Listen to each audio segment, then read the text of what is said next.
Hello friends, आम्ही रोज फिरायला जात असतो.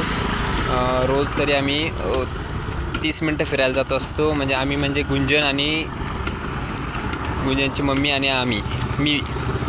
परंतु आज गुंजनला आम्ही सोबत आणलं नाही, कारण की कधी कधी आणतो आम्ही सोबत आणि जास्त करून घरीच ठेवतो, कारण की पायी चालायचं असतं. एखाद्या दिवस जर तिला बोर झालं तर घेऊन येत असतो. आता गुंजनची मम्मी सोबत आणलेलं आहे. तरी रोज 30 मिनटं आम्ही पायी चालण्याचा व्यायाम म्हणून करतो. म्हणजे एक्झर्शन, थोडंसं शरीराला तब्येत चांगली राहते, स्वस्थ राहते. त्यासाठी रोज 1 किलोमीटर पायी जातो आणि 1 किलोमीटर वापस पायी येतो. म्हणजेच 15 मिनटं चालणं आणि 15 मिनटं घरी वापस येणं, एक व्यायाम म्हणून चालत असतो. रोज पायी चालल्यामुळे शरीराला कुठल्याही प्रकारचे आजार होत नाही आणि शरीर स्वस्थ राहते. त्यामुळे आम्ही रोज 30 मिनटं पायी चालण्याचे प्रयत्न करत असतो. चला, बाय फ्रेंड्स.